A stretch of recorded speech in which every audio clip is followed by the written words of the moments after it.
Good morning guys, and welcome to the Pots and Pans cooking channel. Today we are going to be cooking something. It'll be written somewhere around here. I don't actually know where. Don't forget to like, comment and subscribe to my channel because I want me some fake internet points. Let's get cooking guys. Alright, good morning guys and welcome back to my home kitchen. Today I'm going to be going over how to prepare the Quiche Lorraine recipe. So what you're going to need approximately is 90 grams of butter, which I have just out of the shot. You'll need about 120 grams of flour. You'll need a tiny pinch of salt, which I've already put into my flour. You'll want some water, which is in my orange little cup over there. 100 mils of cream, 2 eggs, and some bacon. You can add additional things to it, but it won't be a quiche Lorraine if you start adding different ingredients. Today I'll be using a little bit of extra onion because I diced some up earlier, but we'll deal with that later. So we're going to start with the short crust pastry, which is arguably the most tedious part of this dish. So what you'll be doing is in a bowl, you'll basically want to combine the butter and the flour. You can actually sift the flour in if you like, which I will be doing. I even had the sifter out and everything, totally. So I just had the butter sitting on my stove. I have preheated my oven to 200 degrees, hoping that there'll be enough heat transfer from the stove to get my butter to be a little bit more pliable, as it is currently quite cold in my house.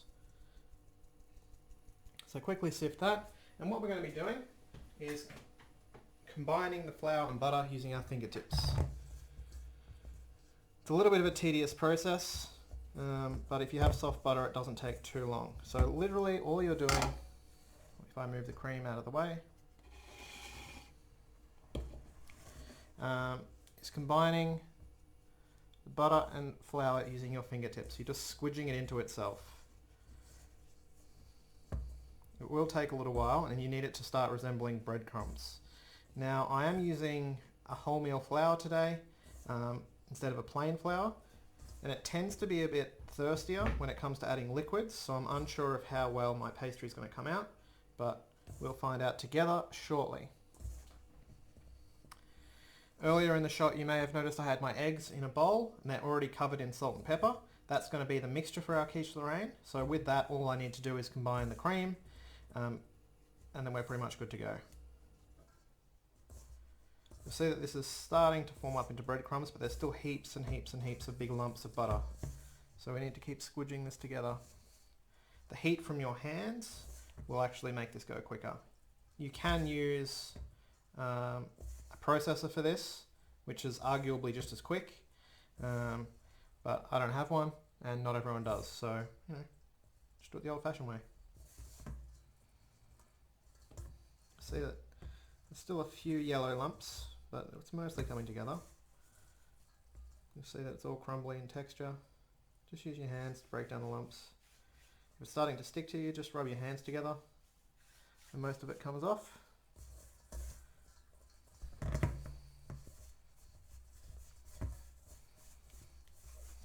You really want to try and get as much of this squished up now as you can. It makes it quicker and easier in the long run.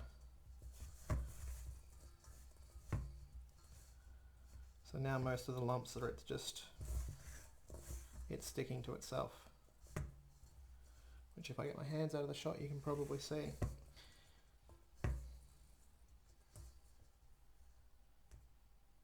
It's all nice and crumbly.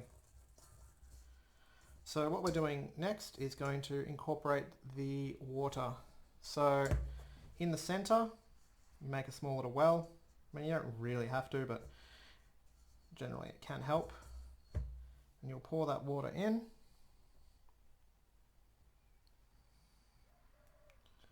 And we've got to try and, you can use a pastry scraper at this point, or you can keep using your hands. You just got to try and squidge it all together and incorporate it into one product.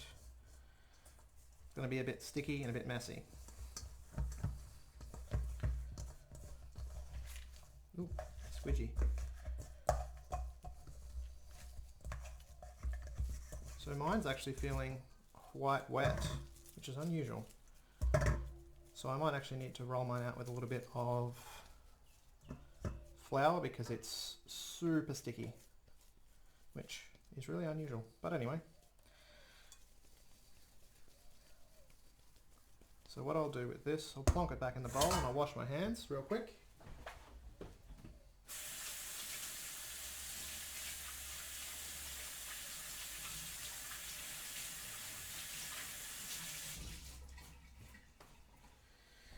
We want to have a nice soft pliable dough, but we don't want it to be sticky, otherwise it's really hard to work with.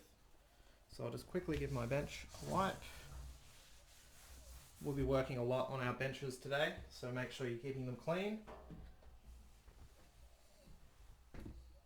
So you'll need to have some extra flour kicking around. That's quite a lot. We'll see how I go.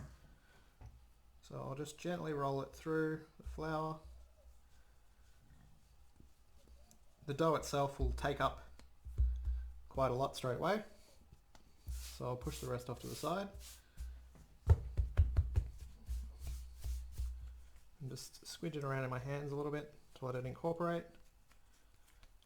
You don't really want to dry the dough out either, because then you'll have that same problem of it crumbling and it being quite hard to work with. So what you're meant to do with this dough is basically, once you've got it into a ball, you actually just want to wrap it up and rest it for about 20 minutes to half an hour to relax all the gluten.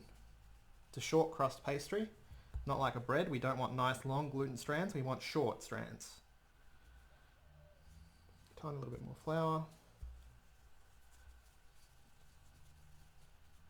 So you'll see that on the outside it's quite floury at the moment, but it's really still quite soft. And if I squish it too much, it will be quite sticky on the inside. So I'll just lightly dust it again and I'll wrap it up. And I'll have to make a pause in the recording and show you guys the next step shortly. Back soon. Alright guys, welcome back. It's been about 20-25 minutes. I'm going to grab my pastry out in just a second. In the meantime, I'm just going to jump over to my stove. So you'll see there's a bunch of stuff already on my stove. I don't actually have the right size or style of tin for a quiche. So my options were to do them as like little mini quiche in the muffin tin, or as sort of a big one in more of a pie dish. I think I'm going to go with the larger option. It's just a little bit easier and quicker in the long run. I'm also, while I'm over here, I'm probably just going to turn on my burner and hope if it works. And I'm going to get this bacon cooking. I also have a little bit of onion off to the side as well, which I'm also going to start sauteing off. So with your quiche tin or tray, just lightly spray it. Doesn't need to be a heat.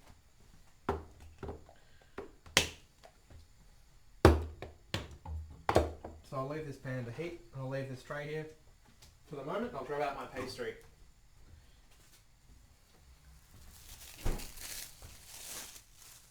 So the pastry's just been in the fridge, like I said, 25 minutes or so. Let's plonk it out on the bench. Get out. So I've got a rolling pin just off to the side, and I'll dust that lightly with the flour.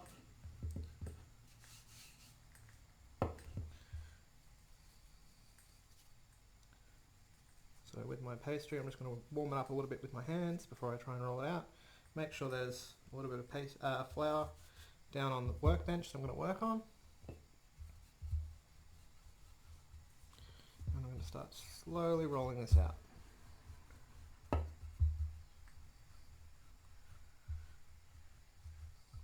Now because I'm making it into a bigger dish, it's probably going to need to stretch further than it's meant to. This one's designed to fit into one or two little quiche dishes, and I'm going to be trying to stretch mine out to fill a pie or a cake tin. So this could get interesting very quickly. You'll notice the edges of the pastry are a little bit crumbly, but the body of it is holding together quite well. You just need to be in the habit of moving it around, making sure you've got enough flour on the bench so it doesn't stick. And you can keep applying flour to your tools. while I'm rolling this out, I'll probably start throwing in the bacon and onion off to the side. Like I said, I don't think onion's actually written on the recipe. I just diced some up earlier today and I want to use it up, or at least some of it. With a quiche like this, you can actually add any number of vegetables. It'll take tomatoes or zucchini, spinach, cheese, any number of things can go in there quite easily. Or you can leave it nice and simple and just have some bacon or salami or something like that. Just give that a quick shake. We'll let that cook away. I'll bring my pie dish over. Have a quick look at how we do with the size. So it's probably needs to be just a little bit bigger than I currently have it. Ideally, we would roll it out enough so that it has edges, but because I'm doing it in a bigger tin, I'm just not sure if I'm going to have enough pastry to make that work.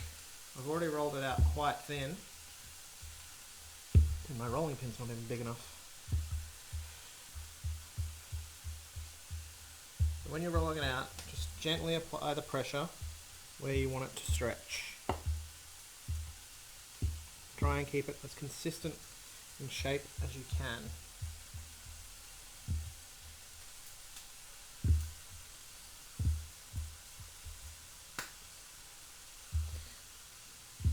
I reckon that's probably a fair bit bigger than my tin now, so I might be able to make this work. Ooh, wish me luck. Well, keep an eye on this one, of course. On the recipe, I'm pretty sure it'll tell you to cook off those ingredients while you're actually resting this. But obviously I've just done mine now, so I didn't have to have 1,000 breaks in my recording. Now you want to be gentle with this pastry, because it will start to crack a little bit. So what I'm going to do, gently pick it up,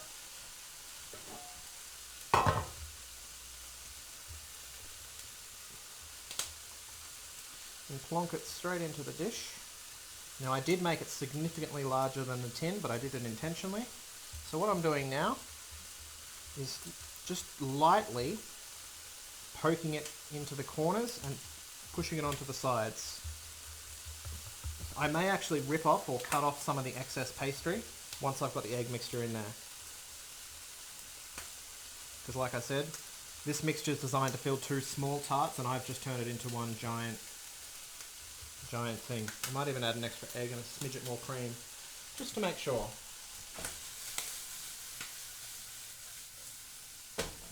So I'll push this one off to the side. I'll get my egg and my cream, and find my whisk.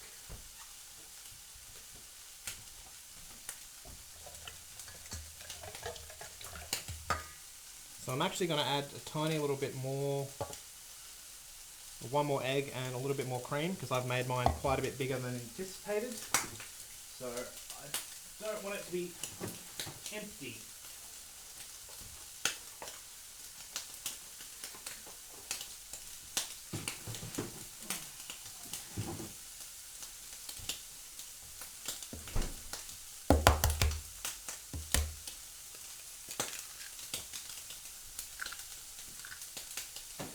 A little bit more egg, tiny smidget more cream, let's say about 50 mils.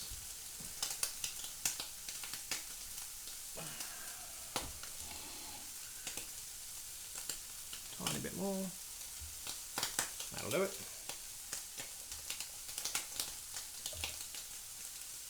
Push those off to the side again, and with this, it's just stir it together. Nothing special needs to happen with this at the moment. It's going to form up a quite thick mixture. Probably not the most exciting thing to look at. Let's have a look at this fry pan while I'm...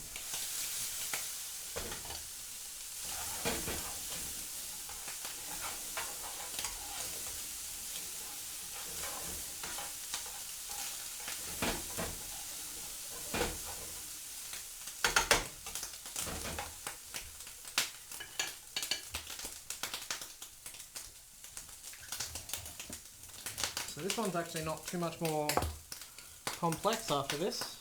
We're just going to wait for this mixture to cook, and we'll start putting it together and put it in the oven.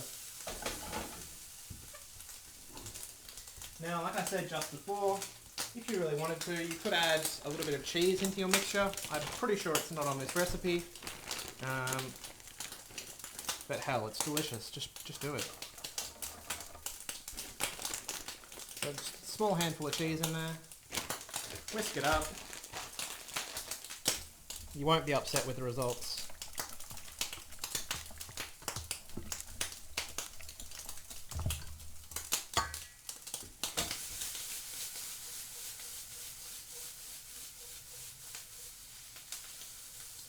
Ideally, we'd let this mixture cool down. I'm just going to turn it straight off. And I'll bring it over to my main bench. So, like I said, ideally I'd let it cool down, but ain't nobody got time for that. So let's just heap it straight in. Just move it around the pastry.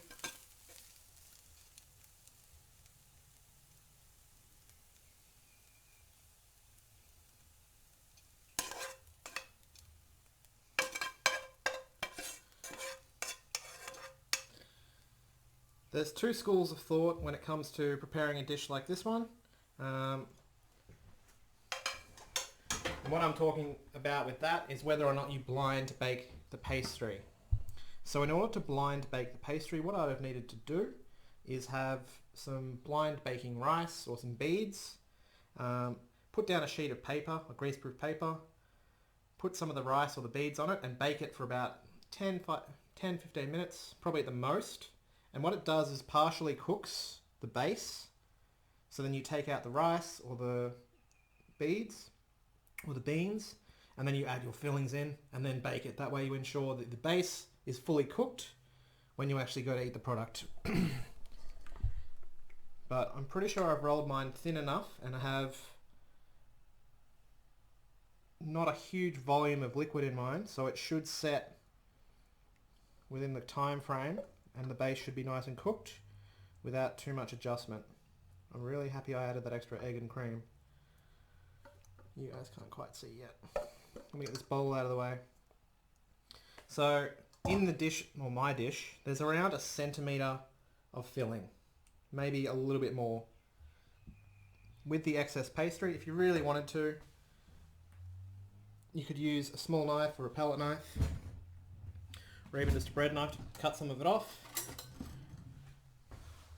You don't have to, but I think I will just take some of it off because it is quite excessive. So all I'm doing is gently running a knife around the edge and peeling off the excess.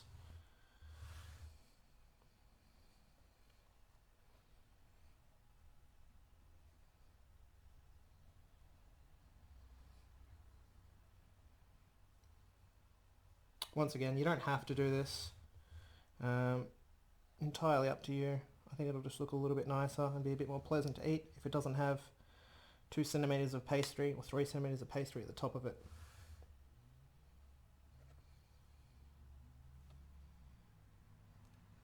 Maybe you'll really like pastry and you want to leave it. That's up to you.